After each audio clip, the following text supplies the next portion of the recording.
किसान आंदोलन बदस्तूर जारी है और लगातार सरकार के साथ किसानों का टकराव बढ़ता जा रहा है और इस विरोध की धारा में चाहे वो मुख्यमंत्री हों, उप मुख्यमंत्री हों, डिप्टी स्पीकर हों, सभी इसका सामना कर चुके हैं और एक बार फिर करनाल में टकराव की स्थिति बनने के आसार हो चुके हैं। धारा 144 लग चुकी है।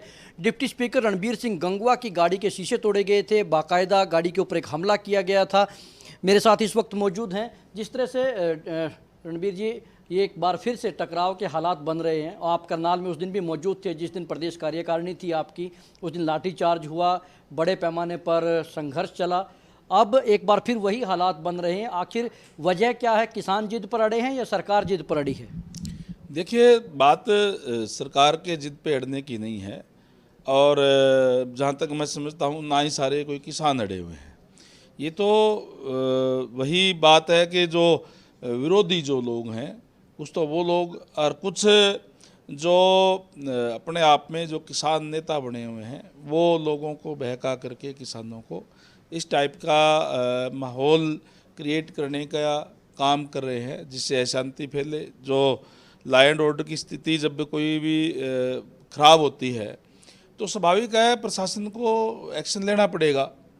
तो उस हालात के अंदर अगर उस दिन भी करनाल की अगर बात करें तो उस दिन भी जब विरोध करना है, शांतिपूर्वक विरोध करें, कोई दिक्कत नहीं है। कोई काले झंडे दिखाने हैं तो दिखाएं, लेकिन विरोध अगर इस सतर का हो कि कोई अपनी मीटिंग कर रहे हैं और उसमें आकर के विघन डालने का काम करे या कोई हिंसात्मक कार्रवाई करने का काम करें, तो फिर प्रशासन को कार्रवाई करनी पड़ेगी। उसी के तहत उस दिन जो है कार्रवाई हुई थी। उस दिन जो कार्रवाई हुई, जाहिर तौर पर जो कानून व्यवस्था देखना प्रशासन का काम है, लेकिन एसडीएम आयुष सिन्हा का जो रवैया था उसको लेकर आलोचना हो रही। जिस तरह से सिर फोड़ने की बात कही गई थी और किसान ये कह रहे हैं कि उनके खिलाफ कार्रवाई होनी चाहिए, लेकिन उनको जिस तरह से क्रिड में एडिशनल सेक्रेटरी लगाया गया, अब उसकी प्रमोशन के तौर पर देखा जा रहा है। देखिए, ये कोई प्रमोशन नहीं होती। जो ट्रांसफ़र है एक स्वाभाविक प्रक्रिया है, वो तो ऑफिसर्स की होती रहती है। और माननीय मुख्यमंत्री महोदय ने पहले ही जिस तरह कह दिया था, जब सीएम साहब की तरफ से भी कह दिया कि ठीक है, उसका शब्दों का चयन है वो ठीक नहीं था। इस तरह के जो है शब्द नहीं होने चाहिए थे। इसके लिए उसने भी खेद जताने का भी काम किया, ऑफिसर ने भी, सरकार की तरफ से भी ये कहा है, डीसी की तरफ से भी, जो ज़िले का हेड होता है उसकी तरफ से भी इस बात को लेकर के खेद व्यक्त किया जा चुका है।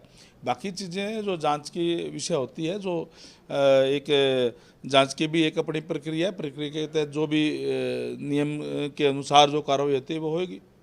जिस तरह से करनाल में आज तमाम जो चेतावनी है किसानों की, उसको देखते हुए धारा 144 लगा दी गई है और किसान अड़े हैं कि आज तक का अल्टीमेटम है, कल हम घेराव करेंगे अनिश्चित काल के लिए। क्या लगता है कि एक बार फिर तनाव की स्थितियां प्रदेश में पैदा होंगी? देखिए, कोई भी अपना प्रदर्शन कर सकते हैं, जो भी प्रजातांत्रिक ढंग से जिस टाइप से, लेकिन अगर कोई भी व्यक्ति या इकट्ठे होकर के इस टाइप का कोई भी कार्य करते हैं जिसकी संविधान हमें इजाज़त नहीं देता है, तो लॉ एंड ऑर्डर मेंटेन रखने के लिए प्रशासन को कार्रवाई करनी पड़ती है। अगर इस तरीके के हालात कोई करने की कोशिश करेगा तो प्रशासन उसके लिए अलर्ट है, उसके जो निपटने का काम भी करेगा। कल मुजफ्फरनगर में एक महापंचायत हुई संयुक्त किसान मोर्चा की, राकेश टिकैत की अगुवाई में।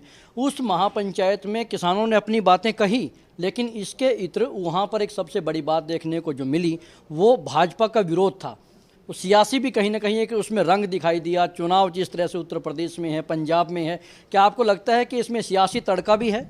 निश्चित तौर पर हम तो बार बार कह रहे हैं कि जिन लोगों की राजनीतिक ज़मीन खिसक चुकी है, उनके पास और कोई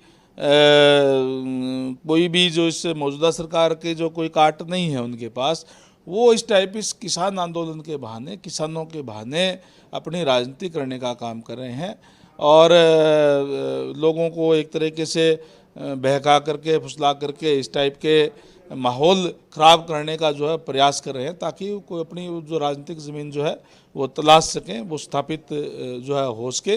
और ये बातें धीरे धीरे अब लोगों को समझ में आने लगी है कि जहाँ भी चुनाव है वहाँ भाजपा का विरोध करना है। कहीं चाहे पंजाब की बात है, चाहे यहाँ अभी जो उत्तर प्रदेश की बात है, चाहे इससे पहले जो चुनाव हुए वहाँ वहाँ उन्होंने जो है जाकर के करने का वो प्रयास किया। ये तो स्पष्ट है कि ये केवल और केवल राजनीतिक स्टंट बन करके इस टाइम जो है वो रह गया है। एक आखिरी सवाल, 27 सितंबर का भारत बंद की जो कॉल आई है उसको आप किस नज़रिए से देखते हैं? देखिए, मैं तो जैसे मैंने पहले ही कहा कि ये तमाम चीज़ें चुनाव के वक्त में या जहाँ जहाँ चुनाव होते हैं वहीं इन लोगों को याद आती है। इसलिए चाहे वो जो कल की रैली के अंदर हो, चाहे वो कामरेड आए हों, चाहे और कोई दूसरे लोग आए हों, जो विरोधी पक्ष के लोग हैं, विभिन्न पार्टियों से जो जुड़े हुए लोग हैं, वो भी आकर के एक तरीके से इस आंदोलन के बहाने इस बात का प्रयास कर रहे हैं कि बीजेपी के खिलाफ कोई न कोई जो है माहौल तैयार किया जाए। केवल वही इनका एकमात्र एजेंडा यही है। शुक्रिया। ये थे हरियाणा विधानसभा के डिप्टी स्पीकर रणबीर सिंह गंगवा, जो किसानों का कड़ा विरोध झेल चुके हैं। उनकी गाड़ी के ऊपर हमला हुआ था, शीशे तोड़े गए थे, इसके बावजूद संयम से उन्होंने काम लिया था और आज एक बार फिर उन्होंने किसानों से कहा है कि कहीं ना कहीं इस पूरे आंदोलन में सियासी बू आती है और जिसमें भाजपा का विरोध एक प्रमुखता से एक एजेंडा है और उसी के तहत ये तमाम चीज़ें हैं। और उन्होंने साफ तौर पर कहा कि कुछ लोग अपनी खोई हुई सियासी ज़मीन को वापस हासिल करने के लिए इस तरह का कर रहे हैं, लेकिन वो कामयाब नहीं होंगे। देखना होगा कि आने वाले दिनों में किसान आंदोलन किस तरह की करवट लेता है। कैमरामैन हरजोत के साथ Rajesh Chauhan, living India news, Chandigarh.